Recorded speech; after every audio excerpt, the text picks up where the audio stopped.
Hello, everyone! It has been some time. It's been a while. Yeah. Life happens. I moved, and this will be Yes. terribly out of date, out of sync, because It'll be horribly dated by the time this comes out in another 6 months. because I have videos I didn't edit in the meantime that are Yeah. from before I moved. We'll figure it out. But Let's yeah, not no, dwell life on it happens. too much. Shit goes on. But we have another video. We have found One video a in video. the entire time.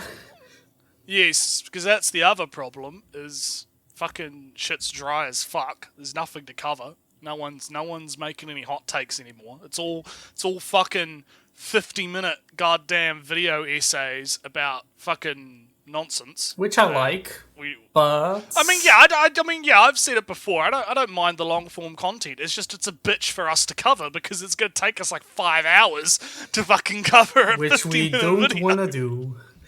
No, so you know, what are you gonna do? So, what we've got today is I was browsing my YouTubes and all of a sudden this anime man Joey video pops up, and it's Isekai is in quotations. Isekai anime is killing originality, and I'm like, ooh, Hot take. content, yeah, content. I'm like, so I watched the video, and I remember that because the thing is, I watched the video, I had a lot to say about it. But it's been so long since I posted it, and we have a little chat where we post shit that we're going to cover. Of course we do. I've completely fucking forgotten what he actually said in the video that made me want to cover it. Because it's been that long. I did. So he did say something. Both... He did start with something. Of course, I check if the audio works before I record, right. And he did already say something in the first 5 seconds which I disagreed with. So it's going to be so that's what I mean. I had a feeling that this was going to be a hot one. So yeah, we're going back to our bread and butter just to kind of cut our teeth on something that we know about. Yeah. Get back into the swing of things. Trying to get some content out for the lovely viewers. So yeah, I guess let's just jump right into it so I can get my memory jogged on what the fuck he actually said.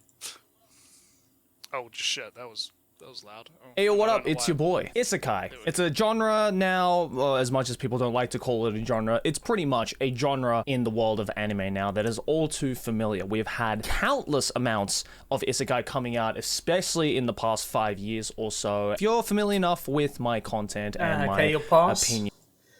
Because he says Isekai is a genre, it isn't... It's far too broad to be a genre, it's more of a... How do you call it? A style, a writing... A writing device, a narrative device. I mean, I could forgive, right? I would kind of agree with you that I don't know if it's... You're right. I mean, you could probably classify it as a genre because there's enough commonality between the works. Where if you said, hey, I'm watching this Isekai anime, I'm pretty sure someone that knows the know is going to be able to instantly recognize what you're talking about. Well, but it's like, hey, I'm listening to this rock and roll album or whatever, right? I watched this horror movie, right? Yeah, I but feel the like, thing is we've I been over this get away already. with it. Yeah, maybe for a generalized audience, but we are here in the know. We are very autistic. We have the discerning eye, and we can tell that he's not talking about Isekai. He's talking about Naro. Yes. Naro, which would be the more accurate. That would be the more accurate description. Yes, it would be very but. Yeah, it's because this has led to people calling Oshinoko is an isekai. Oh yeah, isekai stuff. But yeah, which is fucking stupid. But yeah, so I agree with you. I agree with you in that respect that if you're going to call it a genre, Yeah. as always, you have to be very clear on what you're defining, because you're right. He's talking about Naro here. He's not talking about fucking Oshinokoi or whatever. Oshinoko, yeah. Yeah, he's not talking about that. He's talking about fucking. I don't know. Was there what isekai coming out this season? I don't even know. I haven't been following super hard. Directly isekai coming out this season. This season, to date it, is there's one turn kill Onechan. There's the hero is dead. Then you will have to forgive me because I'd have to go bring it up. Yeah, I have to go bring up the chart. The any chart, but there's those two, right? There's a couple. There's a couple of isekais coming out. There's a few, So the steady I march guess continues. I mean, to his credit, he did say over the last 5 years, and I would agree with him if we're going to be talking about such a long period of time, right? That's of course, there's been a bunch of isekai that have come out over the last 5 years. Yeah, 2 to 4 every season or so. Yeah. It has. I mean, I think you got to, because part of the thing that annoys me is that people act like it's fucking. We're getting half of the season is just isekai every season. It's no, that's not actually happening. Not every season is just saturated with isekai. You might get 1 or 2 that pop up, but then most of those don't actually end up getting talked about at all in comparison to the heavy hitters of the season. Well, the thing right? is that the isekai shows are usually middle hitters. So they always usually come up. Depends on the show, obviously. Because I mentioned I thought that the hero is dead maybe not be an isekai. That just shows me how in tune I am. One hit kill. The Japanese is one turn. The English is one hit. One hit kill Onechan, sister. It's an isekai in the Naro sense, where the sister is massively overpowered and one turn, one hit kills everything. Yeah, and that's your Naro's isekai, and it's not a heavy hitter. It's a fun, low stakes, an anime. Most people are not going to be talking about it. But it is going to be brought up with others instead of something like Stella of the Theater, which is a... I don't know. I haven't really seen it, or I can even something like Idolmaster. Idolmaster would be mentioned less than that isekai show because people take notice. I don't know. I've been seeing a lot of shit about that Idolmaster on my Twitter. Oh, maybe then. Then I'll pick Opus Scholars, and I think this is a pretty boy anime which gets 0 tractions in discussion. In most circles, yeah. So, but yeah, no. Let's see where Joey's going to go with this. Let's see where he's going. Then you'd know that I am not exactly the biggest fan of isekai. But I was snooping around on Twitter today, and I came across a kind of interesting, I guess, think piece opinion that I saw from this particular account right here. And it says, isekai genre has killed originality, claims veteran author. Now, I don't know what do you think about that one? This reeks of fake news, fake artificially... Fake news, yeah. Because there's no offer. I'm going to spoil the video a little bit because I'm remembering shit. Joey is literally about to say that.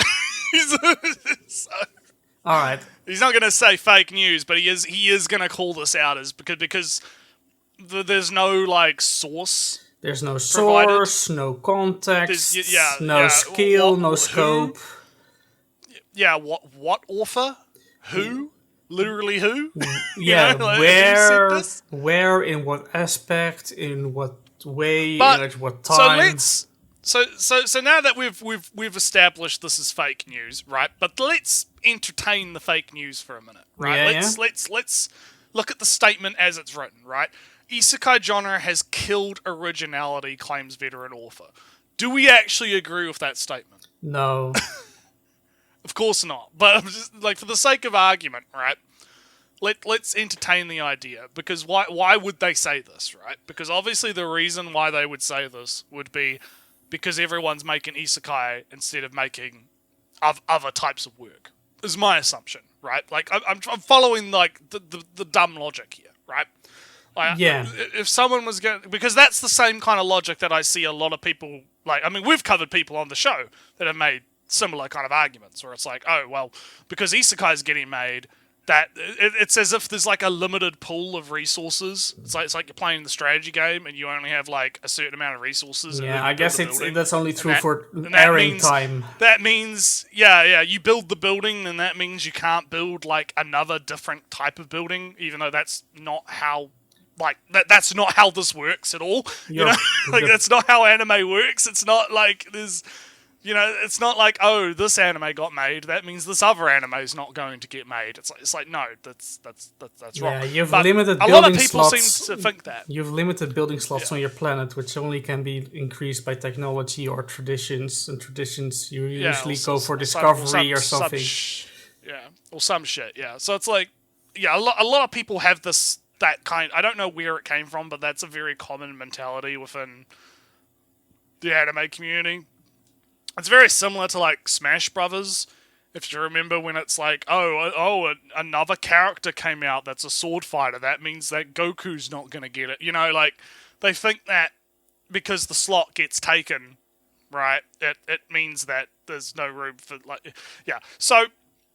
I also don't agree with the statement. I don't think Isekai has killed. If anything, I think that Isekai, I'm going to make the controversial statement and say that it's actually created more originality, because it provides a template, right? Yeah. It provides writers with a very easy template where they can take their idea that might not have worked in another context and are still able to make it work, right? Like, in what world would you get, I got turned into a vending machine in another world, or some shit, right? Like in what world would you get a series like that, right?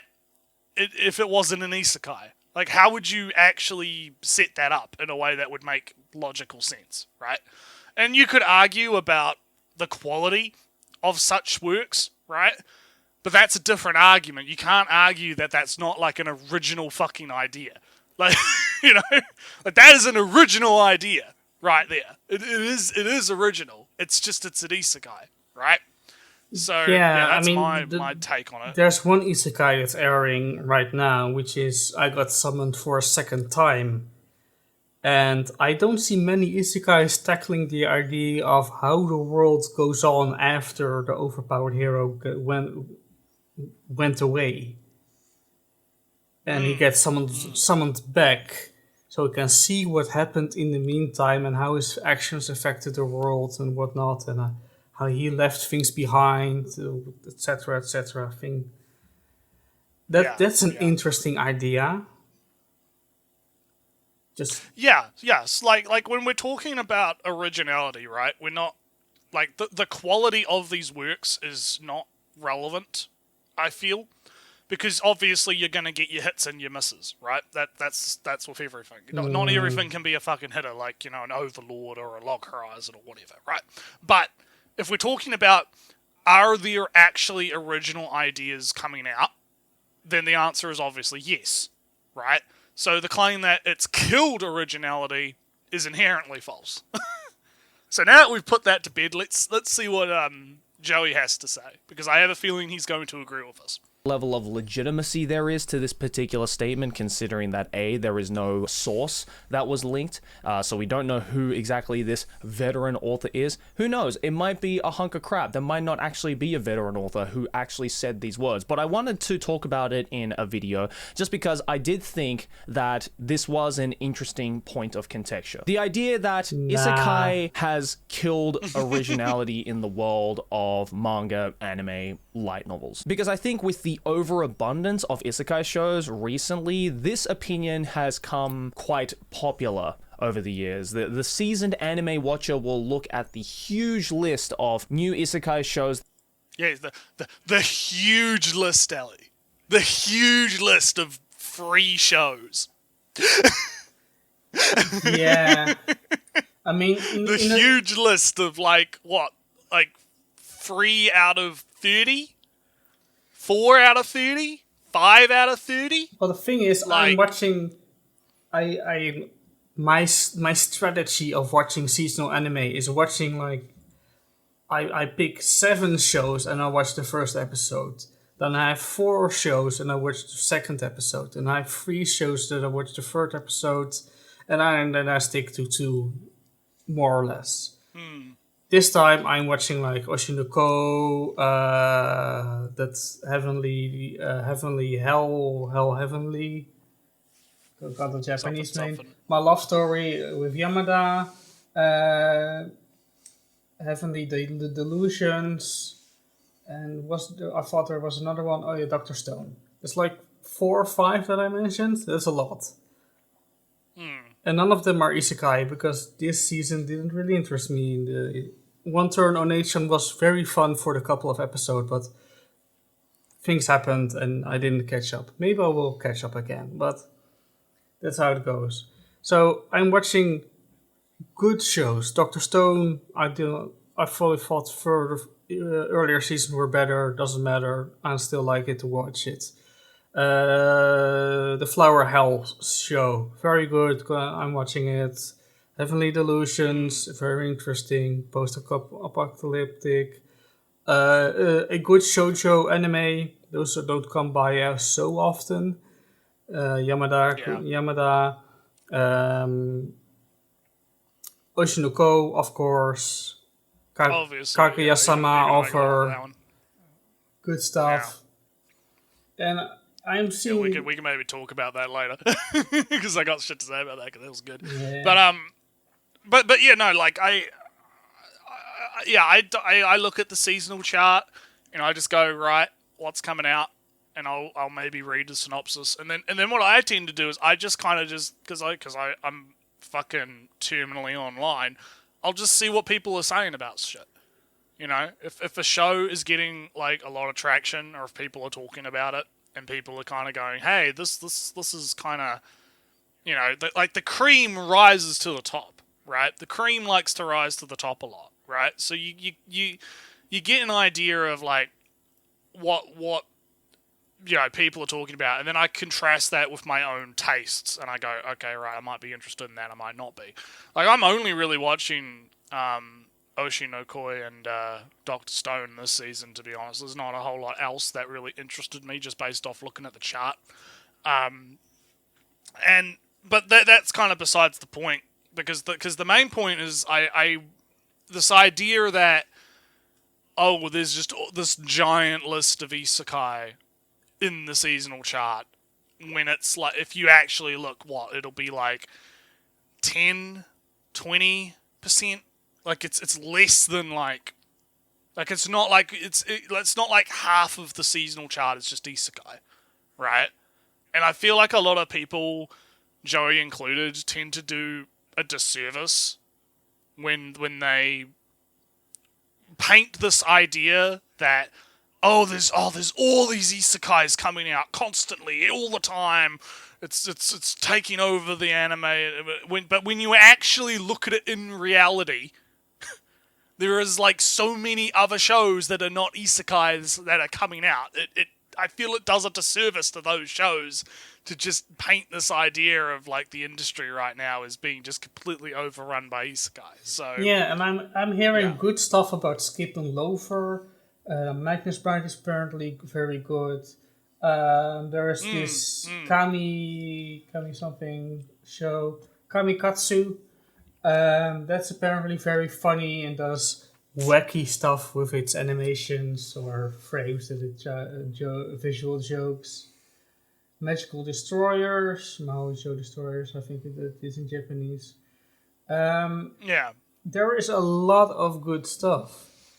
And having Isekai standing with it in the same season doesn't detract from the season itself or something.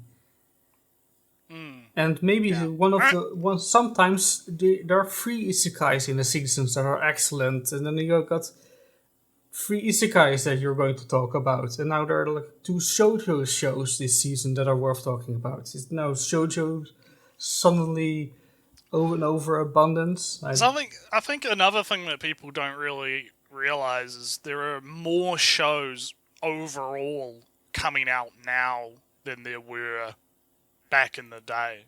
Like we're getting, I think, like I'd have to like actually formulate data on that to prove that claim, but it feels like when you look at the seasonal charts, they're a lot bigger.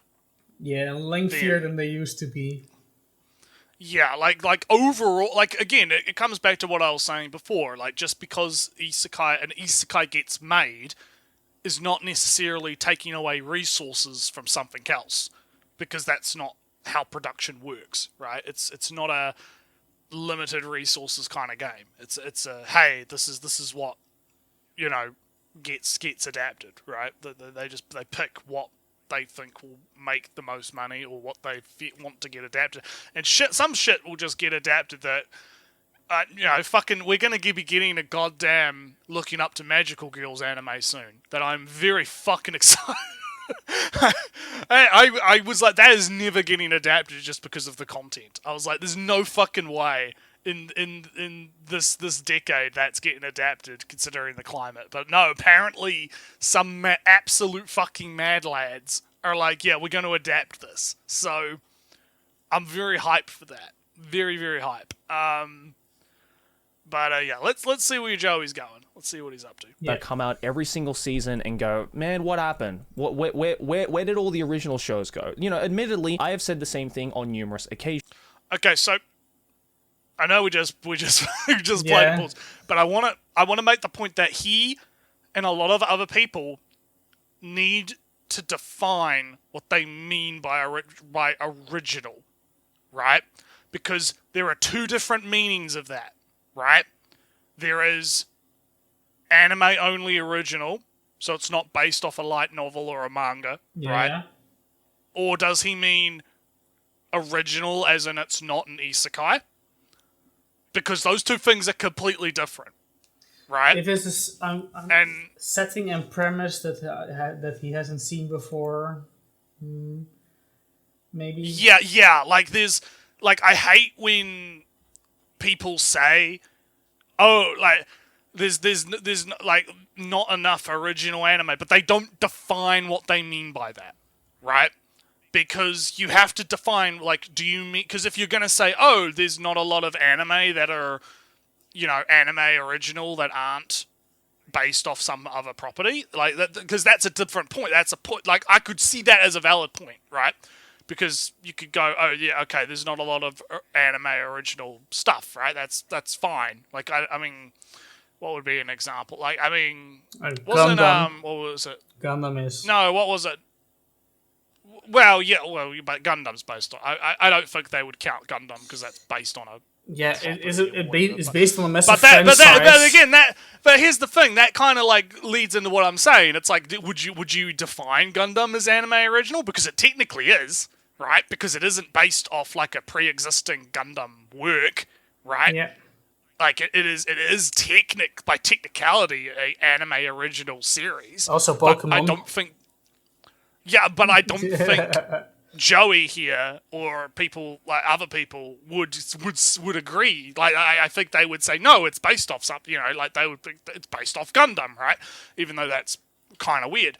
I mean, I was gonna like if I'm thinking about like anime original wasn't Recoil, Lacoius Recoil wasn't that anime original?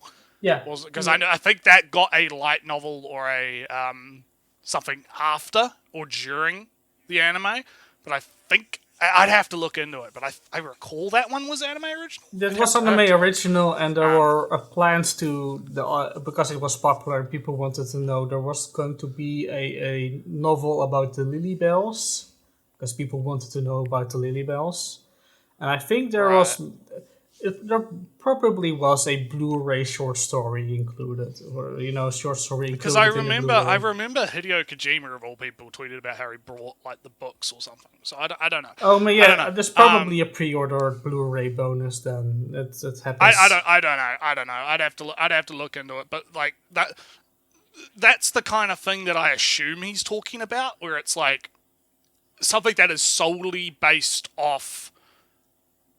Like, it's not based off anything, is what I'm assuming he means when he says original anime. But again, the problem is he's not defined. He hasn't defined what he means yet, right?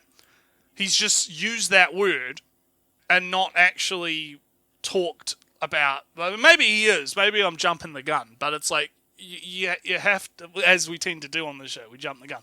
But I feel like it would do people a disservice to either come up with a new term or to properly define what they mean, right? To properly go, there's not enough original anime coming out, and what I mean by that is, because then people that haven't watched Joey before know what he's talking about, They're going to be like, he means this. I went through the anime chart list, and the only original anime is the Pretty Boy anime. Right. Opus Colors. So if they want the original anime, there's the Pretty Boy anime. But does that have anything to do with the 3 or 4 isekais that are coming out? No, I don't think so. I don't necessarily. I just look at source manga, source light novel. Yeah. So that's what I mean. It's like if we're gonna make the argument, okay, there's not enough original anime coming out, right? That's a fine point to make because there's only one, right? And if you want more anime originals, right, as I know a lot of people do, then that's a fine argument, but I don't think the fact that isekais are getting adapted has any relation to the lack of anime originals, because the real reason is that there's more things getting adapted from something else because it's a lot easier to adapt something than it is to come up with something original, right? Like the process is a lot easier because you already have the building template you could do storyboards off, right? So let's see what he has to say, because maybe he does. I'm hoping he defines what he means by original, but let's see what he means. But after I kind of thought about it, I almost want to disagree with this particular statement for a number of reasons. And again, this is coming from someone who does not like isekai. So why do I disagree with it? Well, for a number of reasons. I think that, yes, there are a ton of isekai shows, light novels, manga, anime adaptations that do lack originality, however you might want to define it yourself, because let's be real, originality is very much a nebulous concept of just what do you view as being something original and what do you view as something that has been clearly ripped off. What is your definition, Joe? Yeah, I was gonna say, if we're gonna start playing the definition game, right? Like, it's like I was saying, like, does he mean anime original? Does he mean not based off anything? Does he what do you mean, Joey? What do you mean? Retzi, what's your what do you want if you want to say I want something original? Well, that's the problem, right? Is like there are like fucking different definitions. Now, what do you want? I would be talking about. If I'm talking about, like, not talking about production, right? So we're not talking about, is this based off something else, right? I would class originality as being something that brings a new idea or concept to the table, right? So something that's original, right? So it might be an isekai, but does that isekai bring something new to the formula? Does it bring a new idea or a new concept or a new, I don't want to use the word subversion because that's like a dirty word these days. That's a dirty word these days because misused of concept. that. Yeah. but that's kind of what I mean, right? Is does and this doesn't even have to apply to isekai either, right? If this could apply to all anime, right? Does the anime bring a new idea, to me at least, to the table, right? Is there something about it that, like Oshi no Koi, I would say is original, right? Because I read the synopsis to that before I watched it, because I wasn't initially interested in it, but I read the synopsis and I was like, what the fuck is this? Like, he gets reincarnated as the idol's baby? Like, what the fuck? like that's original to me, you know? Like, that I've never seen or heard of anything like it before, right? And I don't want to turn this into like a fucking Oshi no Koi fucking podcast, but then I go in to watch it, and it's like you get to the hook, the actual hook, where the show like pivots into something completely fucking different. And if you've watched it, you know what I mean, right? Like it completely changes track to where you think it's going to go, even if it's a little bit predictable. But that's besides the point, right? It does do this kind of like plot pivot. That to me is originality. That's something different. That's new. I haven't seen anything like this before, right? So if I'm going to be defining what I mean by like originality, I would say it would be that. It would be something that does a concept or an idea in a way that I haven't seen before. That's what I classify as original. So what about you, Mr. Intellectual? What's your... No, it must stimulate my intellect, of course. Oh, yeah. It must elucidate... No, it has to provide you with that non-sexual estrogen. Yeah, you're going too far with your 8 jokes. You've gone too far. Look, people that know will know. It's fine. I guess. Anyway, I'll let you continue. I'll stop interrupting. So basically, that's what you said is true for most people, of course. But I do want to pour one out for the humble, hardworking, classic, by the book, done 1,000 times, but doing it well. The Flame of Rekkas of the world. Do you know Flame of Rekka? No. It's a tournament battle. It's a tournament arc. A battle shonen from like 1990 somewhere, maybe a little bit older, maybe a little bit newer. But it has tournament after tournament after you have to defeat these 5 evil guys in order, tournament battle, and you have to climb this tower, battle these 6 guys in order.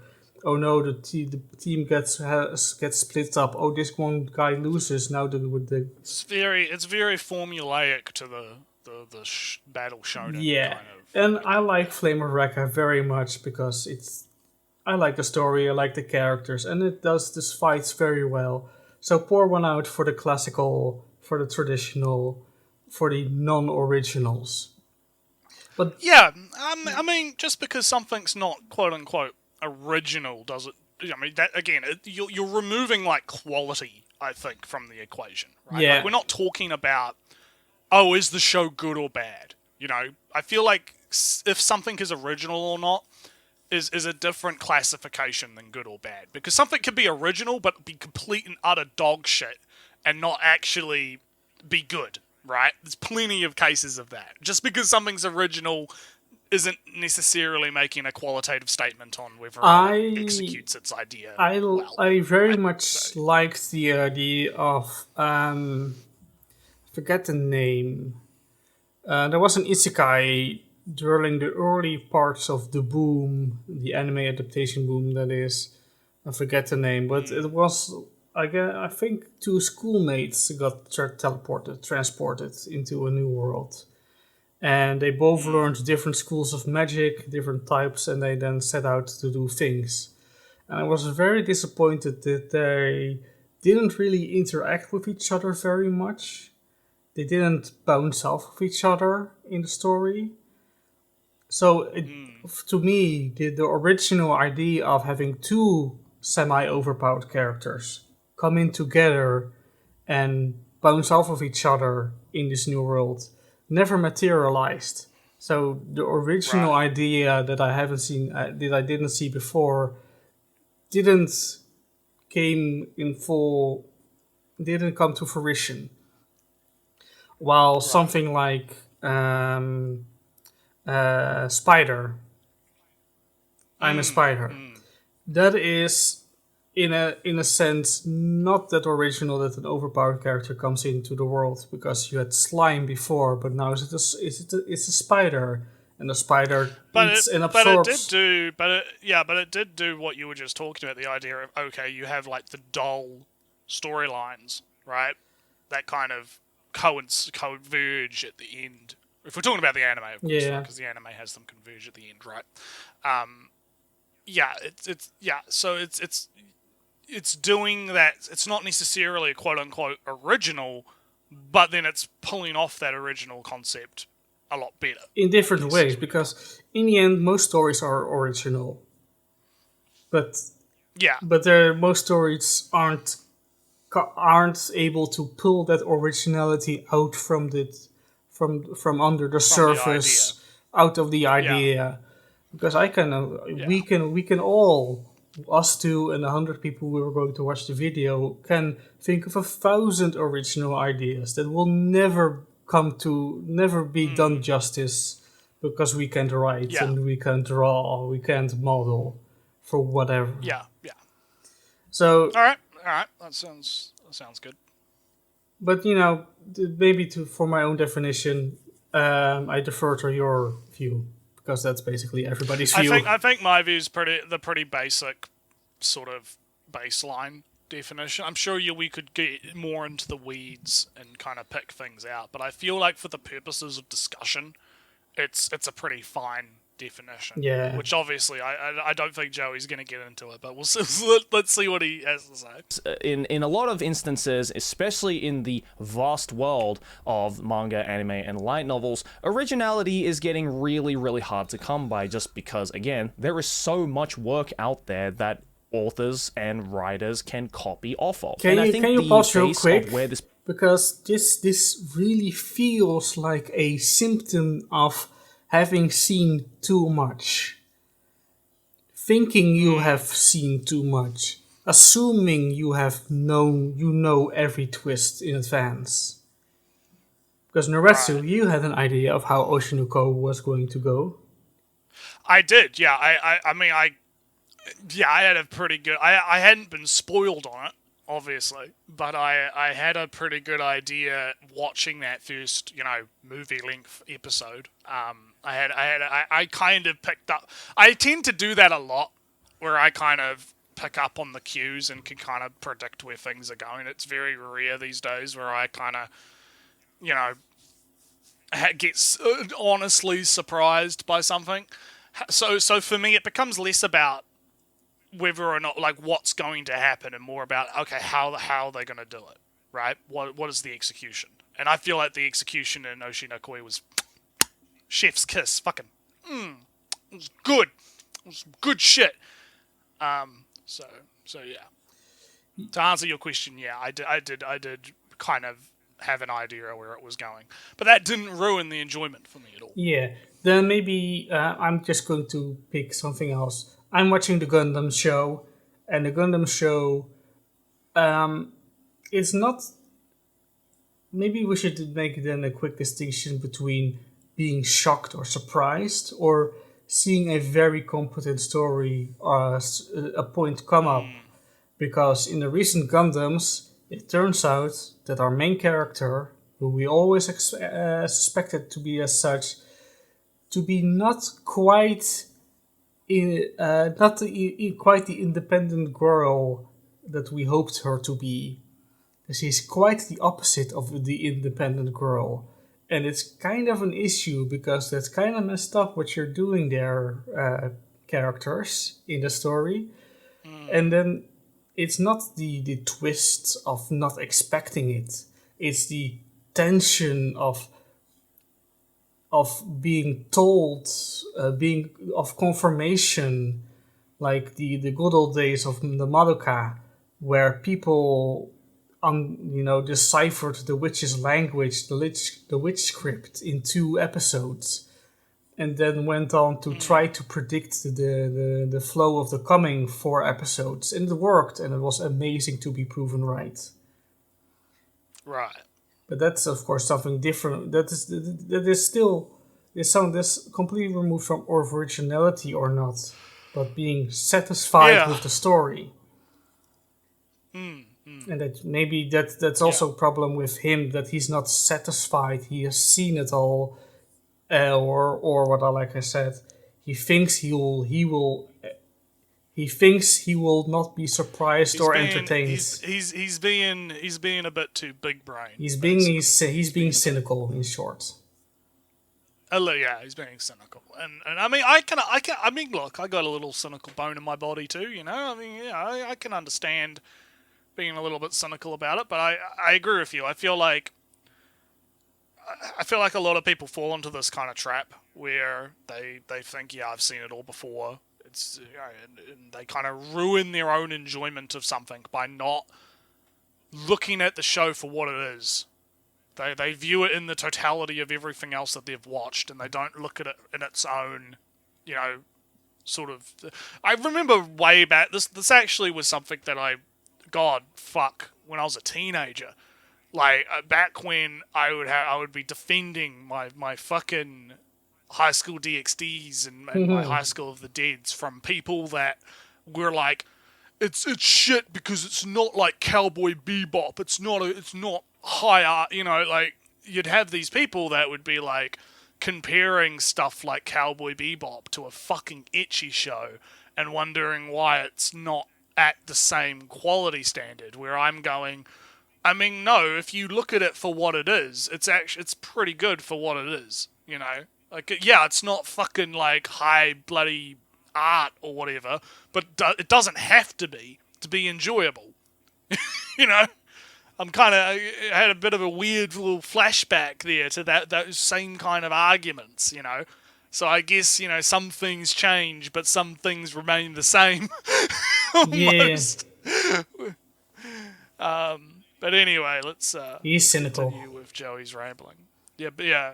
Particular statement stemmed from is, again, due to the fact that there have especially recently been a lot of isekai shows that are quote-unquote lacking in originality. It's most likely because a lot of these light novel authors, a lot of these web novel authors, manga authors are taking ideas for their isekai world, for their isekai show, from other isekai shows. And this is not a new concept. No. Shonen artists have been doing this. He fired and he missed. He swung and missed. Swing and a miss. He swung, he was on aim, but then he closed his eyes at the last moment and he said, Isekai shows instead of stories, because stories is where they all write on Shosetsu, where all the Isekai authors are and copy each other.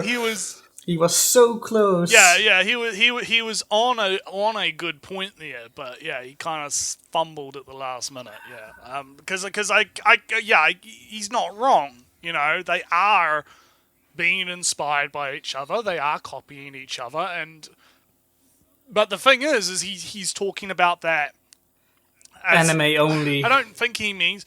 Well, no. He's talking about that. I don't think he means to talk about that in a negative way or to portray that as being a negative, but it comes off like that. Whereas I feel like that's a neutral / and I think he's about to get into that where he's comparing it to like shonen, right? And to probably try and walk it back a little bit and kind of be like, well, shonen does this. I'm doing my jumping the gun thing again, but it's like, yeah, shonen does the same thing, so it's not like a net negative or a net positive. But so like that's my only real problem with the point, because it's like factually he's correct. It's just what's the conclusion that you draw from that is kind of the problem. I just liked if his language was a little bit more precise. If he just gave a Yeah, quick I agree, definition of his own. All comes back to definition and explaining your sources and all that stuff, right? Yeah, if he had just said isekai stories, Or just it would've been a- just said what he meant by originality, stuff like that. But we're going to into conclusions when the video is probably not even halfway yeah. done. Let's let him finish. Let's let him finish the point a little bit. This for the longest time. But it's interesting that although shonen artists and other genre artists are also taking from other shows that are in the same genre, you don't really hear about, oh, shonen is killing originality. Why? Well, I Joey. think the people very much Joey. do. Come on now, come on. Are you telling me you have never seen someone argue that? That's ridiculous. Come on, people have been saying that for fucking decades. That well, shonen is all the same, and it's kill. The fact that it's popular is killing originality because everything wants to be a show. Come on. Same thing happened with Moe. Yeah, the good old You know, like come on, Joey. You can't. and robots you before can't that. tell me. And everybody had to be in Yeah, a but- robot. Yeah, it's like you cannot tell me that you haven't heard the argument that shonen has been killing originality, because I can guarantee you he has. There's no fucking way. Because you got to remember, Joey is like, he's old guard AniTube, right? He has been on the fucking block for a long time.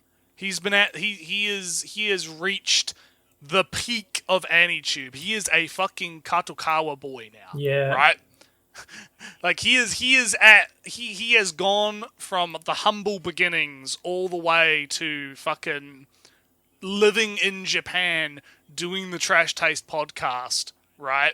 And being one of the most biggest AniTubers on the planet. And I refuse to believe that he has not heard that argument. That is patently ridiculous. Absolutely insane. God. Oh man, I gotta take a breather after that one. Holy shit. Is it that it's the one that is at the point of fire? Well, that's most likely because, again, there is just so much of it out in the forefront now, and I think that is purely the reason why this statement has come out. Because if the isekai genre never existed, or it never got as popular as it did today, I don't think this claim would be out in the open. If we can't... What a completely useless thing to say. Yes, Joey. If isekai didn't exist, people wouldn't be claiming that isekai Did anything. is killing originality. Did- Like, what the fuck? That is a nothing sentence, Joey. I get that this probably isn't like a script. I don't think this is a scripted video. I think he's just kind of.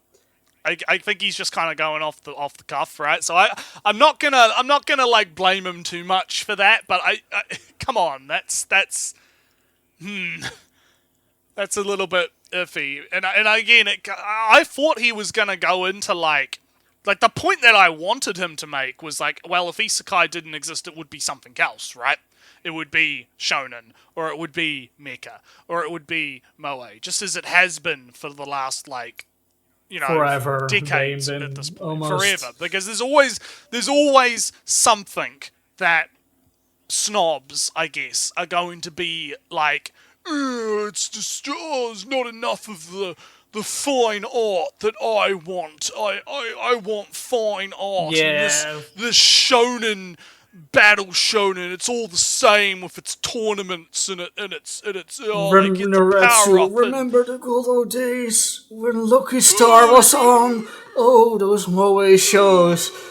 Those were the days. Yeah, exactly. It's like Got a cough. fuck, man. Doing a voice. Yeah, fuck fucking hell, Joey.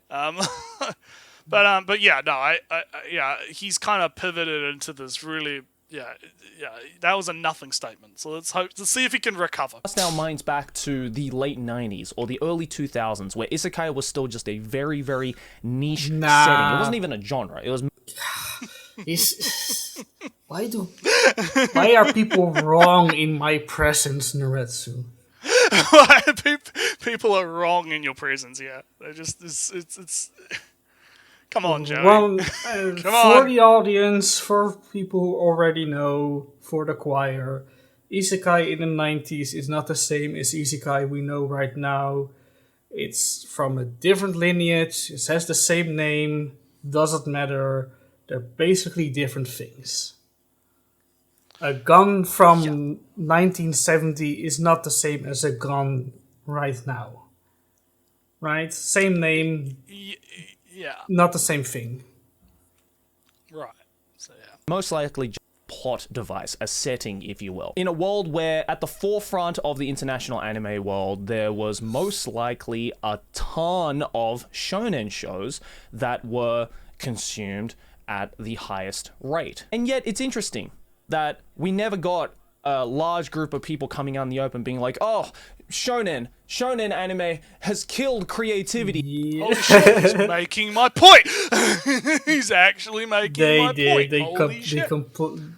Like Naruto clones. I remember the term. I have Yeah, no. Naruto. Yeah, it was called Naruto clones. Yeah. That's what they used to call them back in the day. I remember a character. I remember a character which looked like Naruto in a different manga. Oh, screen went black for me. Whatever. Yeah. All right. Well, they would call them Naruto clones. You know, and fucking, because this was back in like we're talking about like the height of the big three, right? You had your Bleach, your One Piece, your Naruto. And whenever a character was happy in a shonen, it was basic, and had to fight. Sometimes it was a Naruto clone. Yeah, or it's God. What is this revisionist history? This fucking Again. There's revisionist history going on. Every show is exactly the same now. Because for the most part, I don't think it's the fault of the genre itself that is killing originality. I think the root of the problem in the case of Isekai is the consumers and the marketers. First and foremost, the consumers, the people who read the light novels, people who read the web novels, people who watch the anime adaptations and manga. There are just a lot of people, and this is nothing against these readers, there is just a lot of people naturally that like to gravitate towards something that they are already enjoying, that they are already familiar with. Those that go out and explore multiple different genres, explore genres that they have never discovered before, never read or consumed before, are, in lack of the better words, probably the minority. Because it's not... Yeah. People like what they like. I'm feeling a bit of white noise at the moment. There's not very much being said. I get the point that he's trying to make, right? I get where he's kind of going with this, where it's the reason why a lot of isekai are quote unquote unoriginal to him, and the critics, I guess, right? To use a nebulous term myself, right? It's a common argument that it's because it's just what the readers like, and because the readers like it, that pushes more like those shows or series, right, Naruto to the top of the chart, and then other authors see that and then they copy that because they want to have the same success, right? Whereas I feel like there is a little bit of that, but I don't know necessarily how much of an influence that necessarily is. I'm not sure on that one, because you still have authors that are doing experimentation and having it work out. I mean, look, Redo of a Healer, which is ironic considering Joey has literally sat down with the author of Redo of a Healer, right? And the Redo of the Healer author in that interview literally told him, yeah, I kind of did that as an experiment. I saw a gap in the market and I wanted to fill it. So I made Redo as like an experiment to see what would happen, and it just ended up getting really popular. He wasn't expecting that to actually take off like it did. He thought it would just kind of, because the idea was instead of doing physical violence, he was going to do sexual violence, right? And he was going to do something different because he was seeing all of these sort of revenge stories and gory kind of gory kind of stories, right? That were coming out, and he thought, oh no, I can do something different and see what happens, right? And he ended up tapping into a niche. So even though I do feel like there are a lot of people that like what they like and they kind of stick with what they know, I feel like there are still these sort of untapped markets that exist. Yeah. That authors can tap into, and I think authors are keenly aware of that and are attempting to kind of mine for the diamonds in a sense, right? Because you never know what is going to be the next thing that kind of pops off, right? Like, is it going to be, revenge stories? Is it going to be a resurgence in, something a bit more technical? Yeah, but for my take on this is that there is something to say that for the fact that people will gravitate to similar sounding stories, and isekai is popular, so people will mold their original stories in an isekai setting. But there's still that just makes isekai not really the problem, right? It just makes the stories themselves a thing, and Yeah, which I think is the point he's kind of leading into, is that it's not isekai itself that's the problem. But I feel like already he's going to talk about marketers, but we'll see where he you're says already about calling that. isekai a problem here, which is also you're falling into the language trap of using his words. I'm feeling not I'm not feeling comfortable on this ground of the isekai problem, because I don't there's still plenty of room to make something outside of the isekai structure, outside of Yeah, Naro. and people do. That's what. Yeah. So I feel like, and like I said, I don't think he's making. Again, he's trying to make a point that isekai is not the problem. It's instead, fucking viewers and marketers. But I think that, at least on the viewer point that we're hearing now, he has a point, but I feel like it needs some refinement. Needs a little refinement there.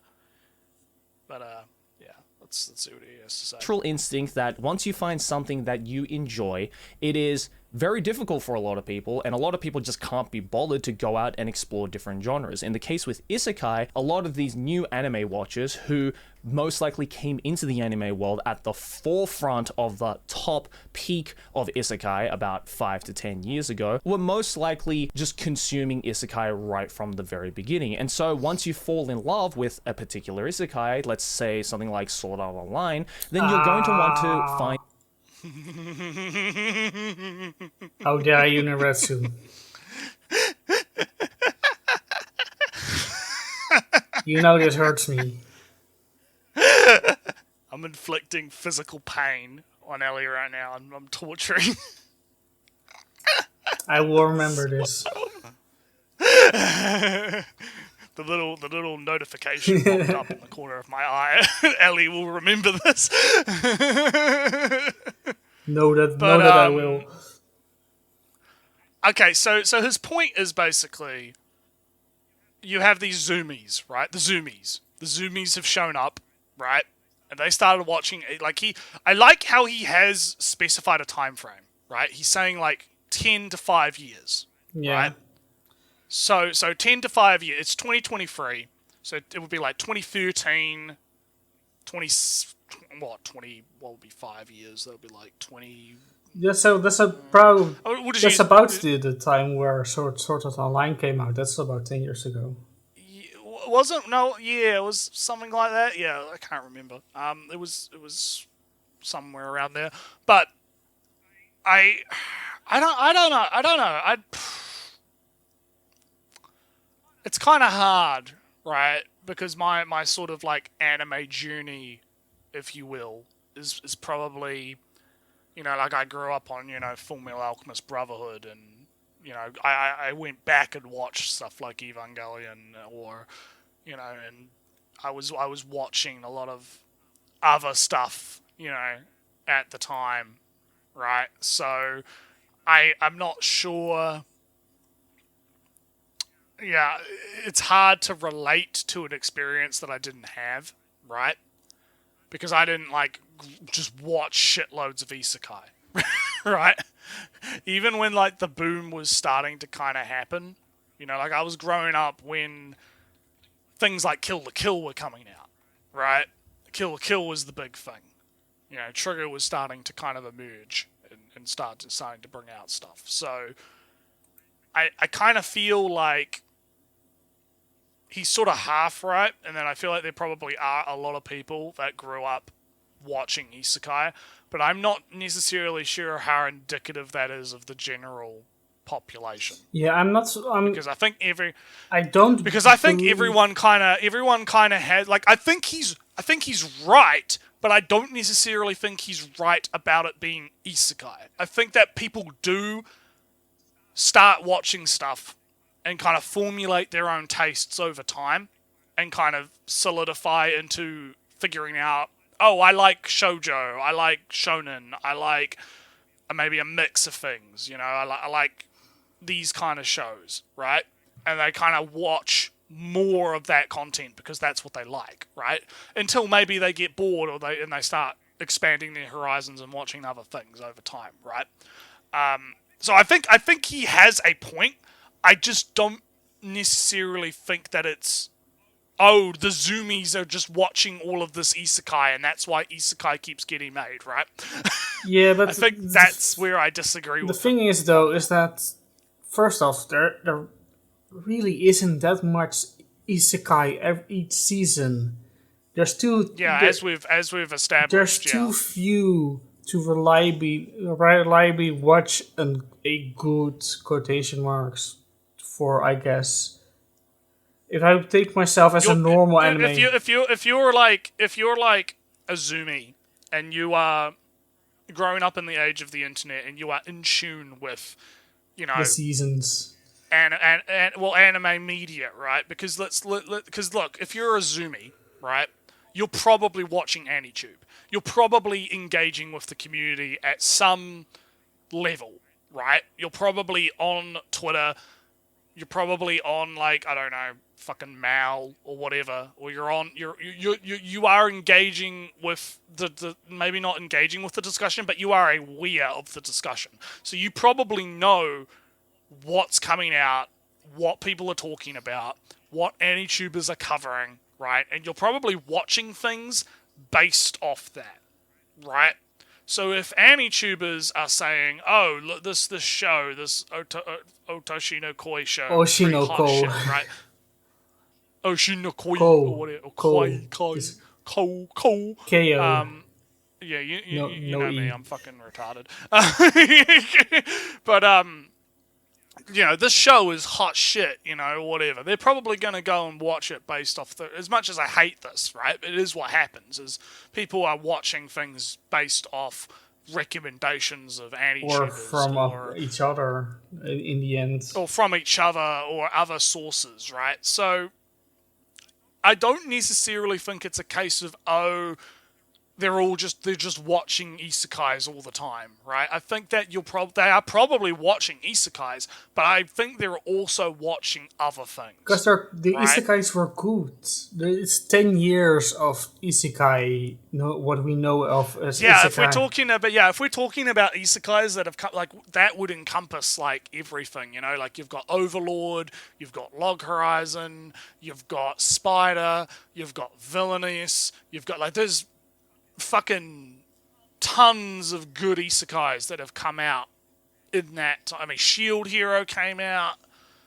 There's tons of good isekais that have come out within that 5 to 10 year timeline that I think zoomies are probably acutely aware of and are watching, right? But my point is that I remember the good old days when I was caught up with Naruto.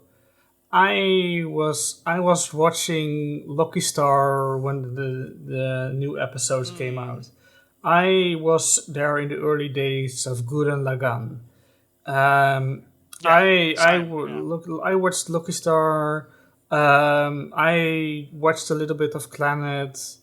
Um, what else? It's been so long. I watched Tu Love Ru when the first season. Um, you can't escape that you can't escape the flow of time, the passage of time, where tastes and genres change and come and go. The isekais from 10 years ago are already kind of different from the isekais right now. So there isn't even this to suggest that people will set in their isekai ways. I'm not set in my moe days. I'm not set in my hot-blooded shonen ways. Because there, whatever comes in the next 5 years will probably still be good.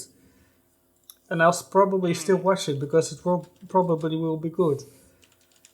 Kaguya-sama, a standard romantic comedy with a more seinen taste to it. A sprinkle of seinen over it. Yeah, that could have just aired 10 years ago or 20 years ago by this point.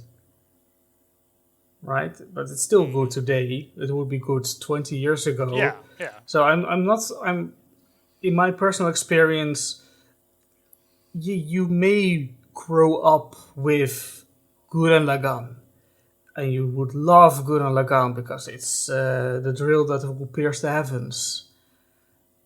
But then you watch Baccano or something, and then years later you watch Durara, and Durara is like Baccano. But in the meantime, you've watched 20 other shows from wildly different genres. Yeah. You watched Immortal, Especially if you're getting your recommendations based off, because AniTube will fucking cover anything. So it's kind of like, if you're getting your recommendations based off like the osmosis of the internet, you're going to be getting a wide swath of stuff.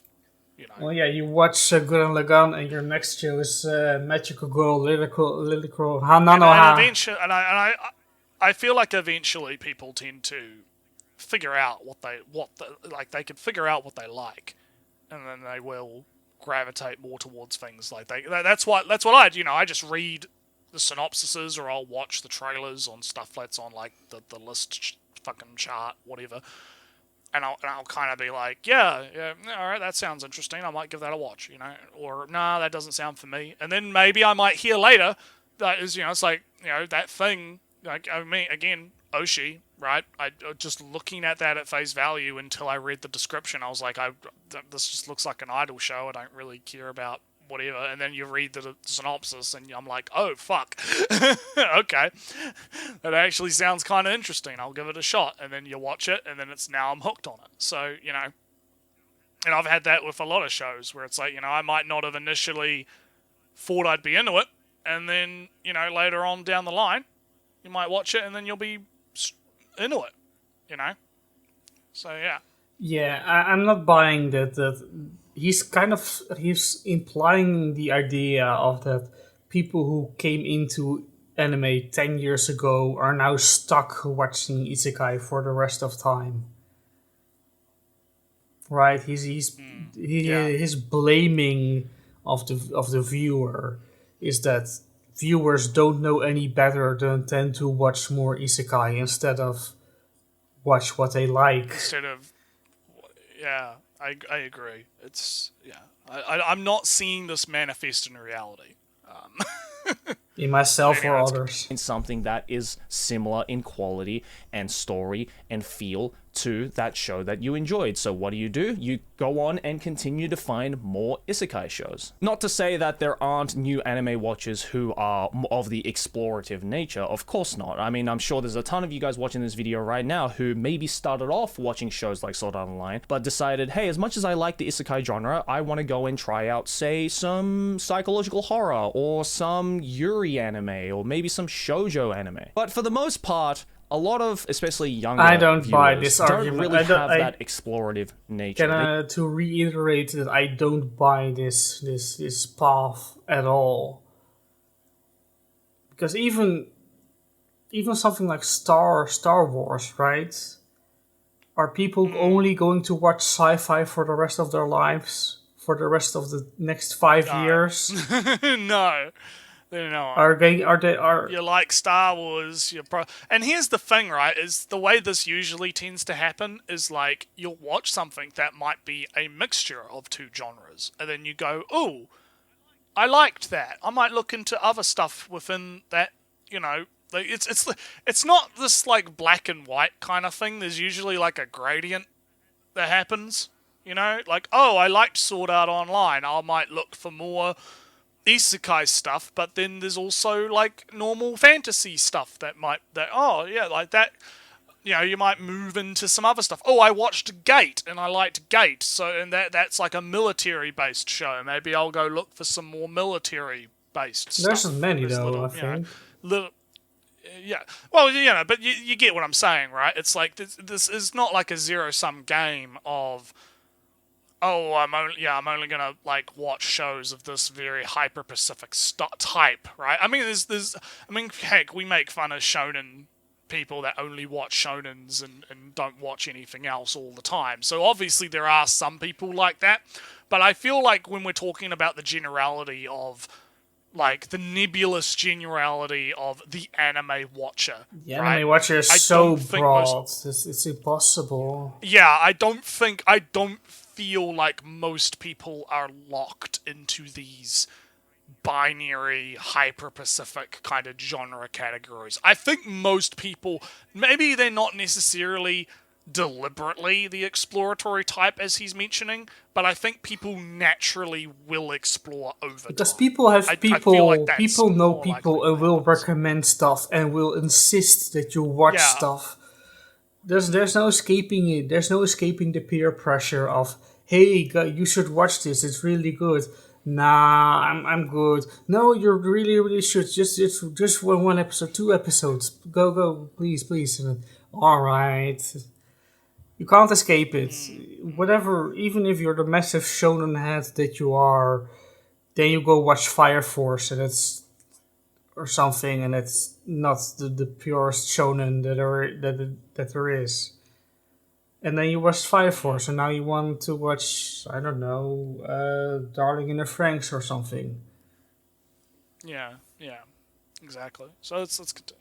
They just can't be bothered to go out to try and find something new that they perhaps are not going to enjoy and feel like they're wasting their time, when during that time they could have gone to just watch another isekai show. So then we come to one the more second thing, root of the problem, Retsu. which is Yeah, because he's finished Yeah. his point. Yeah, so let's cap off this point. To reiterate what I said earlier, there isn't enough isekai each season, unless, I mean, I guess there are people that come back every half year or so to watch a single show, but most of the time they just fall off at some point, right?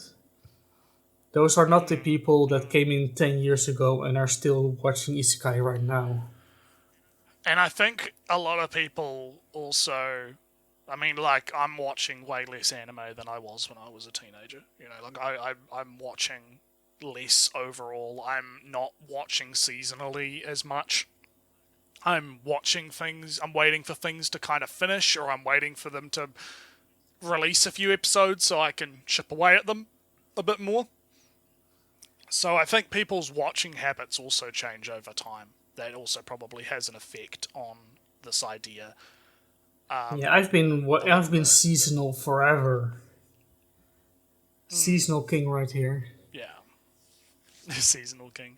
So yeah, no, So now he's going to get into marketers. So I'm interested to see what he has to say, what his point's going to be about marketers. is the marketers, the industry itself, if you will. I don't think I have to tell you Those this, are different but things. the manga, anime, light novel, web novel world is a business, and a business needs to make money to stay afloat. And a good business will look at their consumer base, look at what is particularly popular at the time, what has been consumed and bought the most, and try to capitalize on on that as much as they can in a short amount of time. And Japan especially is a massive victim to finding a particular trend and milking the shit out of it. They've been doing this for decades now. Let's think of any small, tiny, minuscule trend that came out of Japan over the past. Marvel isn't. Disney isn't. I mean, oh wait, Star Wars is. I don't think this is necessarily exclusive to Japan, but he's actually not even like he's just. I mean, obviously he's just stating reality. Yeah, but he's doing a little. He's also bringing it back and still blaming the consumer base, because obviously he's just making the point that the marketers are just gonna look at the consumers, and it's like a fucking Ouroboros that eats its tail, right? Like they're just gonna keep fucking infinitely going in a loop, right? Of they're watching more isekais, so let's make more isekais so they can watch, like that. It's just the same point, but in a different coat of paint. At this point, maybe he changes it. Well, I'm more kind of bothered by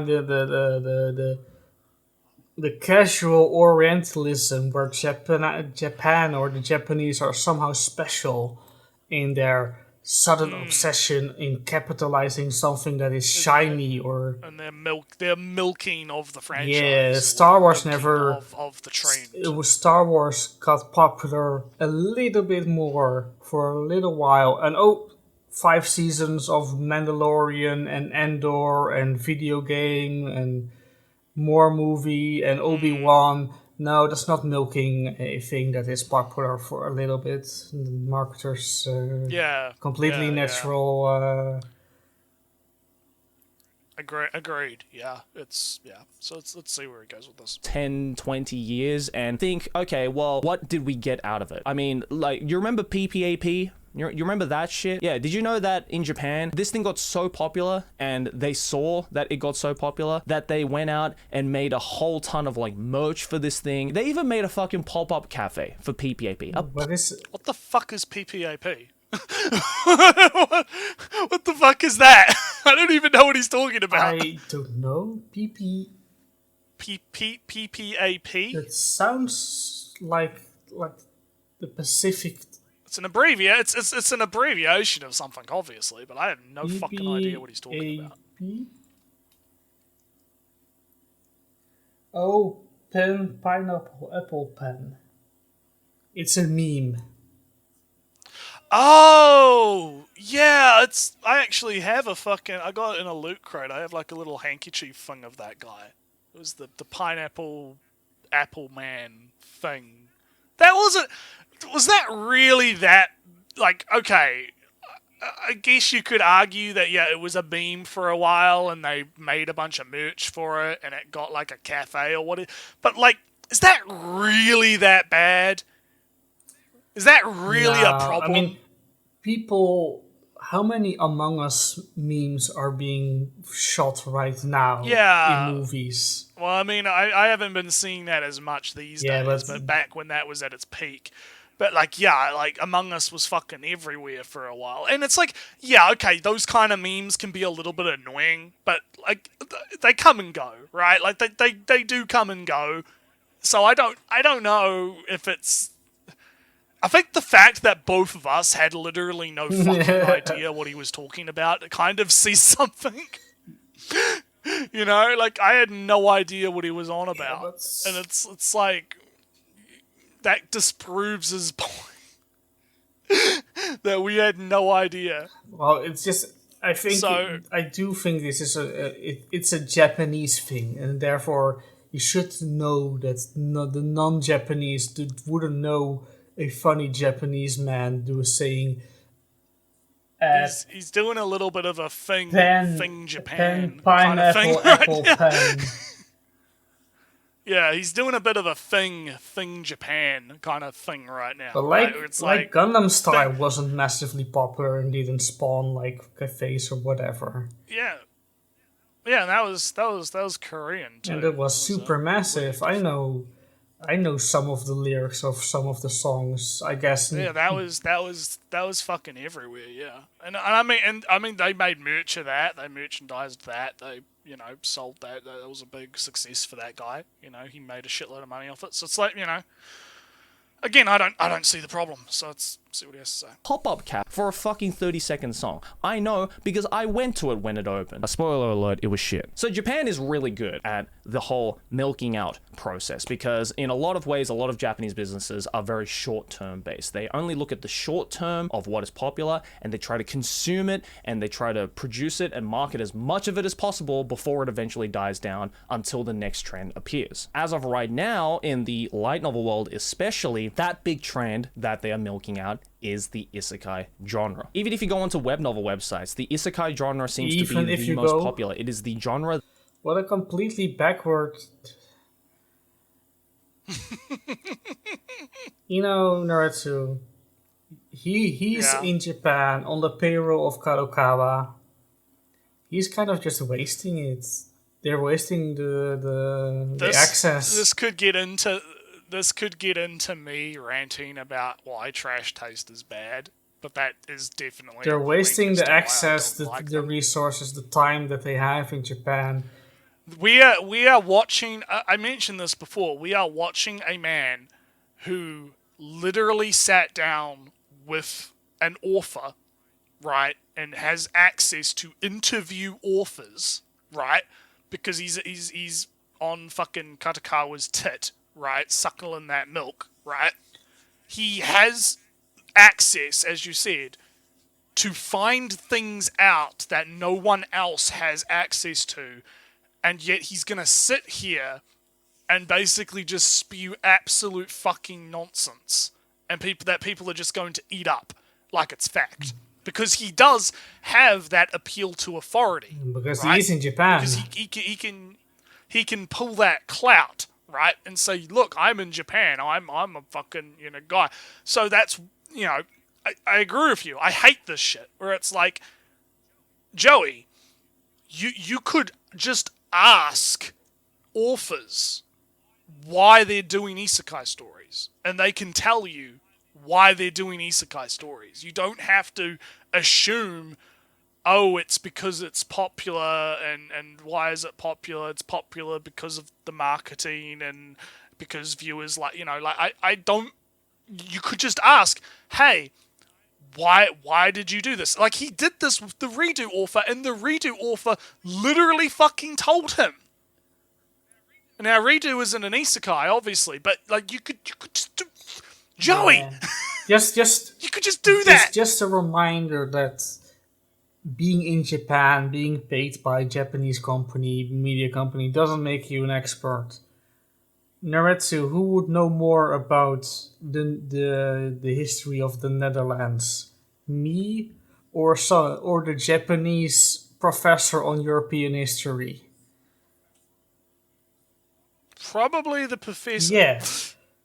I can claim... Probably the guy that's studied I can claim my entire life I've lived here. I know so much. And then this Japanese professor that doesn't even speak Dutch correctly will know more than me about my own country's history. That's a fact. Yeah. I've studied Isekai in the biggest quotation marks. I've read stuff. I have attempted to go to Shosetsu and understand the site. I didn't, but I tried. And I know more about how this process goes than this guy right here. Yeah. Exactly. So let's continue.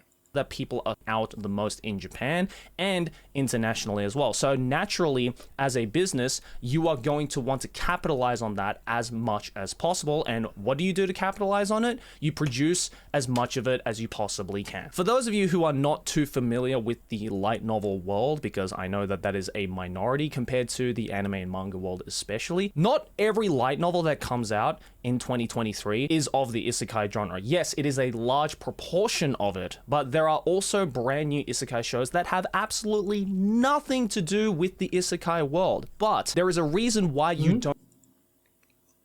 I am confused. There are brand new isekai series that are coming out that have nothing to do with the Isekai world. What? I think you need to What the fuck does that mean? What the fuck does that mean, Ellie? What does he mean? I'm confused as fuck. I have to assume that he kind of meant. I think he might have. I think he might have fucked up there. I don't think he meant to say Yeah, that. Because that doesn't make any sense. On the spot way how I can interpret this is that he just it's the division between Naro and not Naro, the Naro Isekai and the non-Naro Isekai, the stuff where I don't know. I have a suspicion what he meant to say was that there are light novel series coming out that have nothing to do with Isekai. Yeah. And I think he kind of had a bit of a slip. I think he had a bit of a verbal slip there where he sort of said slipped in Isekai series and not. Yeah, I want to listen. I want to listen to that again just because I have to. He slipped into the Isekai of it. But there are also brand new Isekai shows that have absolutely not every light novel that comes out in 2023 is of the Isekai genre. Yes. Okay, not every light novel that comes out in 2023 is of the Isekai genre. Correct statement. It is a large proportion of it, but there are also brand new Isekai shows that have absolute. It's even worse. He said Isekai shows. that have nothing to do with the Isekai. Nothing to do with the Isekai world. Can you? Brand new Isekai shows that have nothing to do with the Isekai world. What? Oh. Does he mean? Wait, does he mean like anime original Isekai? Like, I haven't even heard of any of those. Like, what does he? I'm just really. I think he did slip up there. Yeah, I think he meant to say like makes even less sense. light novel series. I think he meant to say like light novel series, or he meant to say like just anime in general. I don't think he meant to say Isekai shows. I think he just kind of had a bit of a Freudian. Is that a Freudian slip? I think that's a Freudian. I don't know what my fucking it's not fancy Freudian, terms for these things, but I think something. Yeah, I'm probably wrong. It's like something else. Yeah, but he had a bit of an oopsie doopsie. Let's just say that he had a bit of an oopsie doopsie there. He's Isekai brain rotted himself a little bit, and he's thinking about Isekai a bit too much like we do, and he's kind of lost the plot because that sentence doesn't make any sense whatsoever. Maybe let's see. Maybe he clarifies it. Let's see what he means. There is a reason why you don't hear about those light novels as you do the Isekai light novels. Is because the promoters, the business side of things that pushes that product to the consumers, aka you guys, are more interested in pushing out the Isekai genre because that is what they see works the most. And so new authors who want to step foot into the light novel world, who want to be published by the big light novel publishers in Japan, look at what is currently on the market, look at what is selling the most amount of books, and goes, it seems like the most popular genre right now is Isekai. I want to be a successful author. I want to make lots of money off of my work. I want perhaps maybe my light novel to get a manga or even an anime adaptation in the next couple of years. Well, I better get started on what I can guarantee to probably make me the most amount of money and popularity, and that is the Isekai genre. It is this continuous Ouroboros of consumers consuming something and the promoters making that thing that the consumers are going to buy, and it just keeps going around in this never-ending cycle. So in a lot of ways, the Isekai genre itself is not the thing. This point is over. That sentence was completely garbled nonsense, apparently, because it makes no sense in relation to what happened before and after. Yeah, it was kind of weird, and he's just like, I wasn't pausing because he's just making the same thing we've already said about like the Ouroboros argument, where it's basically just it's a self-fulfilling loop of people like thing. People see that people like thing. People make more of thing to supply demand of thing. Like it's basic shit. Yeah, but there's I don't believe that you can manufacture enjoyment in such a simple way, because and also stuff like Kaguya-sama fourth season was a movie. That was pretty. That was well done and popular, and eventually aired on the TV. Then you got Oshinoko's short movie length first episode. That was novel. That was original. Even I had never seen a 90-minute episode of anime. I know that there have been like cases where they'll do like a double episode first episode where you'll get like 2 episodes rolled into one, something, and I've seen that before, but it is definitely not common. And it's also one chunk, because even stuff ReZero, which was heavily promoted in the beginning, it was heavily promoted, and they basically a episode 1A, 1B, what was meant to be watched, back to back. But it was still in 2 parts. Yeah. Oshino's Cove thing is one big block. Yeah, that's just one big continuous thing. That is new and novel. That would have scared some people to do. That took some effort to pull off. That took some marketing and people to convincing. I don't buy that marketers are so blind. And maybe he's generalizing too much, but then he's generalizing too much and his point doesn't make any sense anymore. It's not even like stuff like Licorice Recoil, which you mentioned, was an anime original, popular, super popular, got an extra book about Lily Bell, probably, I don't know. That was promoted. It was the smash hit. You had like Hideo fucking Kojima talking about how good it was, like Hideo Kojima put that in his fucking 4x3, his 3x3, right? Like, cause he did a 3x3 at the end of the year, and he put that in his fucking 3x3. So it's like, like people really liked that, and that was like, do you think marketers were like looking at that and going, yeah, no, this is gonna be popular, like, no, it just kind of came out and organically people were like, yeah, this is fucking good. So I mean, I get what he's saying. The problem is like, it's just stating the obvious, right? It's like, yeah, obviously there's supply and demand, right? That's like a fucking fact of life, right? But the problem is I don't necessarily think that it has the amount of power I don't necessarily think that's the reason behind, like, I think it might have something to do with it, but I don't think it's got as much weight as I don't. Even for how much Marvel wants the new adventure superhero thing to be popular, it's chasing the end game movies. And I don't think it will catch. The popularity has dropped off significantly, and the quality has dropped off too.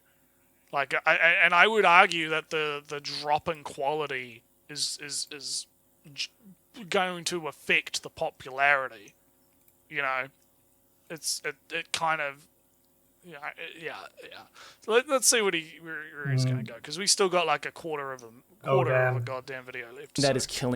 It is the consumers of the isekai genre that are killing originality. Because I think in the broader scope of manga, light novels, and anime, people do not want to seek out anything original. People are afraid to be original because originality is not what pays the bills, unfortunately. Sure, you cast your mind back to the early moments of light novels, say go back to the 80s when like light novels were really becoming a thing, then yes, obviously being as original as possible, being as eye-catching and new and refreshing as possible was the thing that was going to make you the big bucks. Look at Boogie Pop Phantom or even Suzumiya Haruhi. When those came out, or even Slayers, those light novels, when they came out, were going big time because there was nothing like it. I don't think you can argue that Slayers was original in that sense, because it was basically just the fantasy. It was the D&D fantasy thing, right?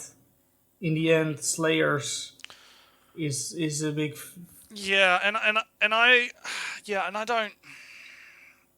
don't know if I buy this. I don't know if I buy this idea that, because I feel like originality is certainly more risky than basing, using a template or basing it off something else. But I don't think that there is as little original stuff coming out as he thinks, and I feel like there is enough different. I read stuff that, I'm reading all these goddamn fucking itchy fucking mangas and shit that most people are not fucking reading or don't care about, or I read through Sex and Dungeon a while ago. That was pretty good, like, I don't think that's gonna get adapted or is gonna be popular enough. Even though it was quite popular, I don't think that's gonna be popular enough to get its own fucking shit. But then again, you never know, right? So I don't know. I think that originality, he's using it in such a broad way. I'm just feeling that he interchanges originality with how much of it there is. There's this weird... When light novels didn't exist and there were light novels suddenly appeared, then everything was new. The big bang at the beginning of the universe. Everything was new, and then every star that came after was just not original, boring. Oh, that star has 4 planets, and that one has 5. How original. Yeah, I just don't... Yeah, let's see what he has to say. At the time, it really started the new trend. But today, we have the big isekai shows. Mushoku Tensei, Log Horizon, Sword Art Online, among many others. And a lot of these light novel authors... Because this entire episode, I have fought against the temptation to name Log Horizon and Overlord and Mushoku Tensei and even something like Problem Children, because those are 10 years old. Yeah. They are not relevant anymore for the current discussion of if you want to complain about isekai. I mean, to be fair, I mean, I think Overlord's getting a new season or something. Maybe. I think there are. There are rumblings, but that's as far as I know that exists. Well, it keeps getting new seasons, which is what I'm saying, right? Like I think I get your point. I mean, Mushoku Tensei is obviously getting a season. What next season? I think that's coming out. So, I mean, I get what you're saying, but I do feel like at least Log Horizon though. Yeah, Log Horizon. I mean, even though that got a season relatively recently, within the last couple of years, I would agree that I don't think that those old guards shows are really what people are talking about when they're talking about modern isekai now. I think people are talking about what's that one with the what is it? He's got the eye patch and he's got the white hair and he's like super OP. Oh, you got the one with the Aforete? I don't know what you mean. Oh yeah, there's that, but there's... Yeah, I think there was one like I've seen like some clips, right, that pop up sometimes of some of these isekai shows that are like, people kind of talk about these days, right? Like these more zoomy kind of isekais, right, for the zoomies. And so it's like I feel like those kind of shows are a lot different. And that's the thing, right? It's kind of interesting because those shows and those series take what came before and do something new with it, even if it's still an isekai. So it's, again, the whole originality is dead argument falls flat for me because there's still innovation happening, even if it's not necessarily good, Yeah, so, and they're still... Oh, yeah. Sorry, I'll let you go. And I do feel that there are isekai-isms in more, of course, Naro-isms that are creeping into regular fantasy shows or series, I should say. I don't know the English title, but something like I Don't Trust Humans Anymore. Oh yeah, I've heard about. I like that. I didn't finish it, admittedly, but I liked until like episode 8. That has some. There's some very we're overpowered as a group kind of deal into, Right. and There's some very like Naruto style Naruto kind of more of feel. Naruto-isms more than of course a full-on blown Naruto. They're overpowered super all the time. It's got Naru Yeah, vibes. it got the vibe. It got some vibes. I feel, got which those is vibes. Naruto is of course horribly defined as is, and Naruto vibes are Yeah, infinitely more. exactly. So But yeah, let's just to I'll say let you that finish them all. Continue. the regular fantasy are getting some Naruto vibes every now and again. But I just can't get behind this idea that Isekai or Naruto or this because he kind of buys the Whatever. idea that Isekai is killing originality, or at least originality in Isekai itself. And he's But despite arguing against yeah, it, it's there's supposedly. some. I don't agree, but let me count all the ways that I do. Yeah. All right, let's continue. Looking at the big timers and going, that did really well for them. So if I do something similar, it'll probably do well for me as well. And in turn, the consumers will look at this brand new light novel that is inspired from the more familiar, more popular, more, I guess, quote unquote, legendary light novels from the isekai genre and go, oh, well, I really enjoyed the older ones, and this is kind of similar in style, similar in storytelling, similar in character dynamics, similar in plot progression. I'm probably going to enjoy it as well. And look, let me clear this because people are going to be commenting on it. I'm not saying that I hate all isekai. Who is I going don't to hate say all that? isekai. Not Nobody. I mean, there's a Yeah, I common mean the comments thing, will, I guess. but it. Do you need to pull? Okay, maybe he did feel the I, need. I mean, you have to consider the audience that he has, Yeah, right? I you guess have to, maybe. you have to consider that I wouldn't be surprised because listen, when you're on the internet, you have to fucking be as blunt as humanly fucking possible because if you leave room for interpretation, somebody somewhere is going to fucking Well, he's find leaving some quite way. a lot of room to interpret. I mean, like, I know that he mentioned at the start of the video he doesn't particularly like isekai, and it's most people with a functioning brain cell will be able to understand that he doesn't necessarily mean all isekai, but for the zoomies in the back of the bus, right, I guess he does kind of have to clarify a little bit, but I want to see kind of what his clarification is here. in the Slack. Series like Log Horizon, Mushoku Tensei, and even the first season of Shield Hero, and even the first couple of volumes of No Game No Life, I thoroughly enjoyed, even fully knowing that yes, these are isekai shows. Hell, I have a fucking Konosuba thing back there. I love Konosuba. I thought that shit was absolutely hilarious. That is in the isekai world. What I mean by In the isekai, What does he mean by the isekai? I think just world? Naruto. He just means Naruto. I guess that's what he's talking about, but yeah, it's such a weird way to describe that. Like, I don't think I would use the term isekai world to be like, because that's like, oh, I've created this group and I'm just gonna put a whole bunch of these stories into this random term that I've come up with on the spot. But this I've invented the genre of the isekai world, and I'm going to say that all of these things that I like are, or well, maybe not things that he likes, but you get what I mean, right? It's well, like, he did say kinda that like- those belong in the isekai world. Yeah, but this is the thing when you're not defining, when you're including isekai of the 90s, of whatever, Escaflowne, into the isekai that we know today. Like I said with the gun from the Yeah. 19 from 90 not 1970, from the 17th era, and a gun from now.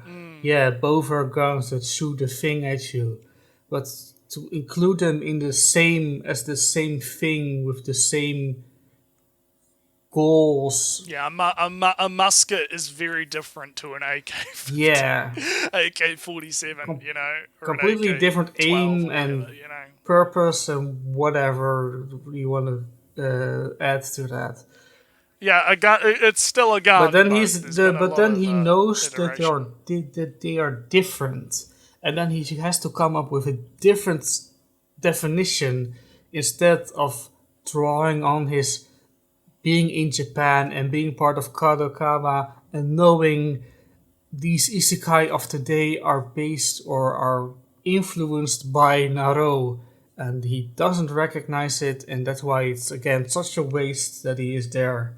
It should have been me. I'm so jealous. I I also like the nebulous thing of like, okay, I'm gonna list like the big isekais, and I like those, but I also don't like isekai as a you know what I mean? Like, yeah, I like all of the big name isekais, but fuck isekai as a isekai, you know, I know he's not. I'm kind of taking it to an extreme, but that's kind of the vibe, I But guess. Use that term again, the I vibe. hate shonen in the same way. Then of course, everybody does. You know, for Yeah, it's like everything. I hate shonen, but I hate shonen, but I love Dragon Ball Z I love and Soul Eater. Naruto and Bleach and yeah, I love fucking Ironi Kenshin or whatever, you know, like whatever fucking shonen-esque thing you want to fucking I don't know if Ironi Kenshin would fall into that, but you get what I mean though, right? It's like Stuff. Yes. I hate genre, but I love all of this. All of the this thing good, in all of genre, the good right? stuff in the You know, genre. yeah, I like the good ones, quote unquote. You know, like I hate bad thing, but like Oh good man, thing, Naruto, right? I Bunga hate bunga, JRPGs right? so much, but Xenoblade 3, Game of the Yeah, Year. I hate Fire Emblem, but that free house is not. You know what I mean? Like, Shadow Dragon trash. it's very weird. But yeah, let's. Not enjoying isekai is that I don't enjoy current isekai. 99% of it. Yeah, but what does that But mean? he only lists isekai. He only lists current isekai as the things he wants. Joey, the shows that you just listed were current isekai when they came out. Current quote-unquote isekai means nothing. It is a meaningless term. Log Horizon, when it came out, like, 10 years ago or whatever, was a current isekai. Overlord, when it came out, Jojo Senki, when it came out. Fuck it, like, all of these are quote-unquote current isekai. Right? Like, Joey, come on, man. Come on. Like, you need to, like, just, like, there is a better term to describe what you're talking about. It's Naro. Right? It's not current isekai. It's Naro. Just say Naro. Say it. Say Naro, motherfucker. Come on. You can do it. My opinion, are just carbon copies of past isekai series that I would much rather read than the new stuff, if I'm being honest. But again, I fully understand that in the broader scope of anime, manga, light novel readers, I am pretty much in the minority. I have consumed a lot of light novels, especially manga, anime, in the past, where I'm kind of done with the concept of familiarity. I'm done with the concept of reading something that I know I will enjoy because it is a lot like something else. I would much rather, at this point in my life and in this point in my anime watching, manga reading, light novel reading career, to read something that is completely fresh. Perhaps something that is inspired from a completely different medium. Give me a light novel that is inspired off of a Western comic, or maybe some like Western folklore, or, you know, maybe something completely outside of the scope of literature in general. A lot easier said than done. And at the end of the day, if new and upcoming light novel authors especially do not want to run that risk of potentially making something and putting effort into something. What if they don't want to put effort into something? What I completely... how do you even get it right? I think that most authors, right, are going to be making things that they like or are interested in. If you look at Isekai, right, and you look at how you have all of these Isekai that are like, man or woman of X profession, transported, pharmacist, lawyer, fucking, salaryman, or whatever, you Eighth have... Son? Have you heard of the Eighth Son? Yes. I've mentioned it before one time somewhere, where I believe you Eighth have. Son, Yeah, that's probably right. Eighth Son very much focuses on on medieval court, and I just feel in my bones, and it might be wrong, of course. It feels like this person knows a lot about medieval courts, about tradition and politics in medieval courts or Renaissance courts, whatever. You have, like, I don't buy this idea of, okay, so, like, he wants things that are, like, based, like, he listed some stuff like, okay, it's based off Western comics, or it's based off, based off something else or whatever. Or something that's completely outside the realm of, like. But I diagnosed him with being cynical because he assumes he already knows where things are going, and yeah, and that I get that now a lot more than I did before. I mean, I did before, but I get that a lot more now. But my point here is that what the fuck is My Hero Academia? My Hero Academia is literally super shonen. Well, I'm bringing that up because he mentioned, why don't we have something that's inspired by Western comics? Well, what the fuck is My Hero Academia? It's literally superhero shit. It is literally, it is literally inspired by fucking Marvel, DC comic book style shit. Like, obviously, it's drawing inspiration. It's still a shonen, right? It's still a shonen. It still follows a lot of the same shonen architecture, right? And framework. But it is clearly heavily inspired by, Western sort of superhero type stuff, right? So for him to say, why don't we have like a fucking light novel or whatever that's based on, like, these things are actually happening. I just don't think that he's probably skipping over a lot of them because he thinks he knows where they're going to go, but they're not, they're actually what he wants, if that makes any sense, right? Like, the cynicism has kind of blinded him to looking at things that he might think that he knows where they're going to go, but they're actually going to go in exactly the way that he wants them to go. Because I can guarantee you there's probably some light novels out there that are like, maybe it's like, a guy gets transported to like a superhero world, or maybe like he gains some powers or some shit, like I refuse, because there are heaps of examples of light novel authors being inspired by shit that they like. I mean, look, Overlord is the best example of that. It's based off his D&D campaigns that he used to run with his friends. Goblin Slayer was based off, this sort of like text collaborative. RPG It's basically collaborative fiction. It was a collaborative sort of text-based RPG sort of D&D style kind of online thing, right? Like, you have authors that are drawing from their life experience and their interests and the things that they like, and just using Isekai as a template for them to be able to express that interest and thing that they like in a way, which is the whole point of fucking art to begin with, is to fucking express yourself, right? To express your interests and try and convey what you like to other people, in a sense, right? So he's weird. Yeah, I think he's missing the forest through the trees a little bit. But anyway, we're almost done. We've got like a minute left.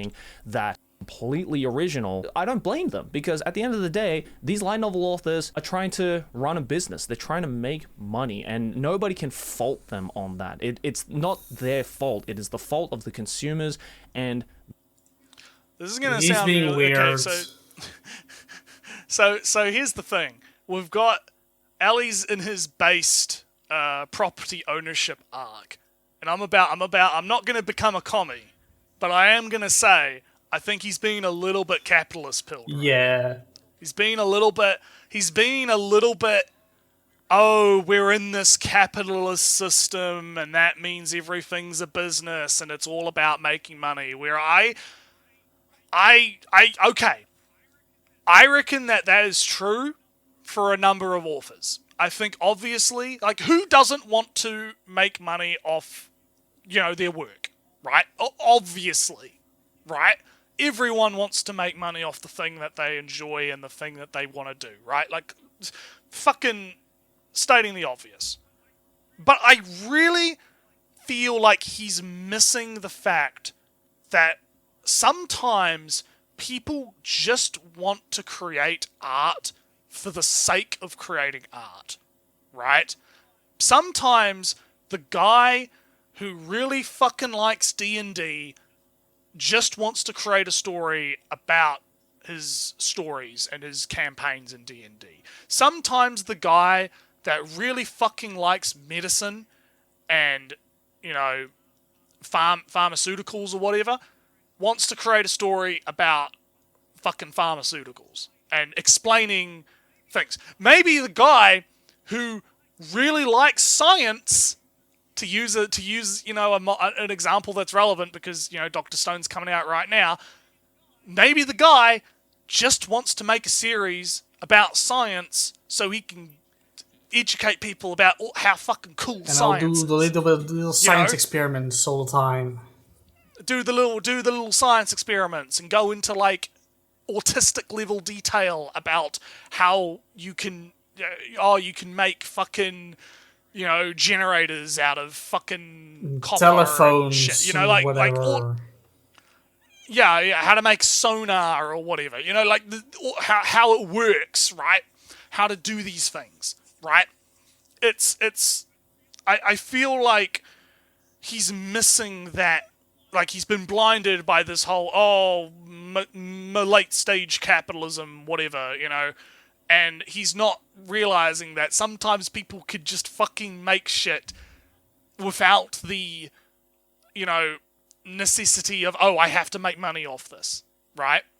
Maybe sometimes they just want to shit out something that they're passionate about, and hey, maybe it's a success, maybe it's not. Maybe it will shoot to the top ranks of the shousatsu and it will be picked up by a publisher, and then maybe there's some... Maybe it will just fall into obscurity and disappear into the sea, right? And into the ether of the site and never be seen again. It's... Sometimes, people make these things because they enjoy making these things, right? Yes, there is the business side of it. Yes, people obviously want to be able to make money. Yes, starving artist, whatever. But I think he's, again, it's a case of like missing the forest through the trees. And again, he has access to creatives. He could just ask them. Hey, why did you make this isekai about fucking so-and-so about being an eighth son? Why not the seventh son? Well, eighth sons are historically blah blah blah blah blah, and he could get into it. He has no real excuse in my mind to be ignorant on this kind of stuff. Like he could go to Katakawa and just be like, hey, I want to talk to the author of like Overlord or whatever, or like Konosuba or something, and be like, hey, why did you want to make Konosuba? And it's like, oh well, I like isekai. I wanted to kind of, I'm just speaking out my ass. I don't know if this is true. Yeah. Preface, right? Like he could say, like theoretically, right, in a hypothetical situation, the author of Konosuba could go, hey, I just liked the isekai genre and I wanted to kind of have a fun little series joking about like the tropes and have it like make a comedy show because I like comedy, and I just kind of I didn't expect it to kind of blow up like it did, but it did, because people obviously enjoy it, like he could find this stuff out. He could find this, he could do the research and he could interview people and he could find this stuff out, but he doesn't. He doesn't fucking do it. None of them do. They fucking... Oh, it's frustrating. I hate it. But anyway, we're almost done. Almost. We're almost done. We're going middle left. The market. It was just like, I guess, a little think piece, if you will, on this particular statement. Again, I don't know the legitimacy of this particular statement because A, there are no sources, and B, no veteran author is named in any way, so who knows? This might just be a complete load of bogus again, but I thought, again, it'd just be a little interesting discussion that I would share with you guys. But yeah, that's my 2 cents on it. Let me know your thoughts down in the comments below, and hey, thanks for watching. If you enjoyed this video, make sure to smack my face right there to subscribe to the channel. Let's keep making big channel number go bigger, and over here next to my head is a couple more videos you can check out if you enjoyed this one, and the There link... was a lot of quick words that he said there right there. Yeah, he's well, I mean, he's probably got good practice spewing out the fucking blurb. So Doing 20. But anyway, so yeah, no, it's weird because he's not necessarily factually incorrect on a few things, but I think the conclusions that he draws from them are wrong. If that makes sense.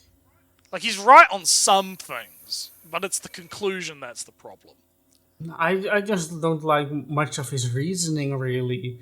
That he doesn't like Isekai all that much. Alright, I don't like shooters all that much. Who cares? I like Apex sometimes, though. Battlegrounds. Sometimes. I played Doom 2016. I like that. I didn't like Eternal as much, but besides the point. The reasoning is odd because I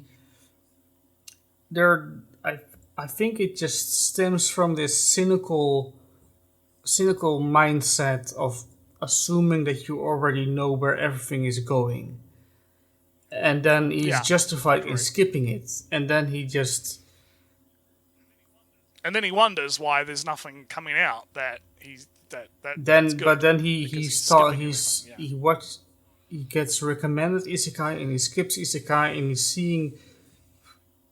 Sorry, the Isekai light novels in the shop in Japan, and he's not interested in them. But they get the nice little stand in the front of the store, and he just walks by and he feels like he's overwhelmed. He's being threatened, forced into reading Isekai, and he doesn't like it. Well, too bad. I don't like the football in here in the Netherlands.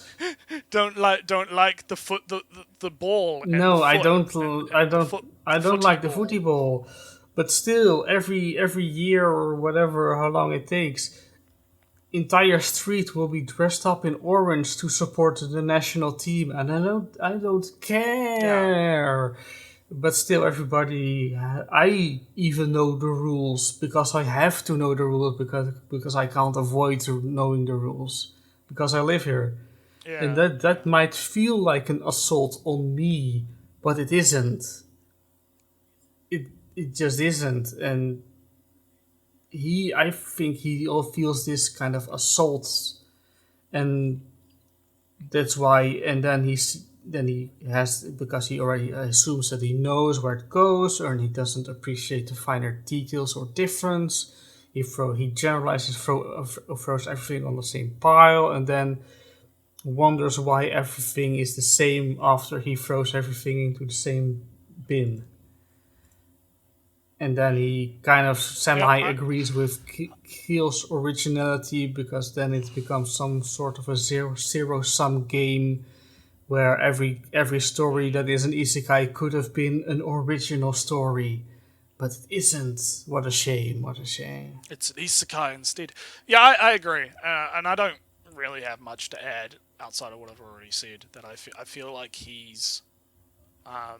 he's definitely. I feel like there's a bit of cynical brain rot combined with a bit of my business brain rot. You know, a little bit of my everything is a business. Everything has to be, you know, a cog in the system. There can't be any YOLO. I'm just gonna do it because I enjoy it. You know, and because I mean, being a creative myself, you know, and partaking in the creation of the things, you know, I feel like on some level, a lot of artists just want to create for the sake of creation's sake, and they don't like. I think Lolly always used to say, you know, art should art is in service to itself, right, or something along those lines. I miss Lolly. I hope he comes back soon. He will return, hopefully, sometime, guys. Don't worry. Wasn't he also moving and then Just never like, came back? yeah, he's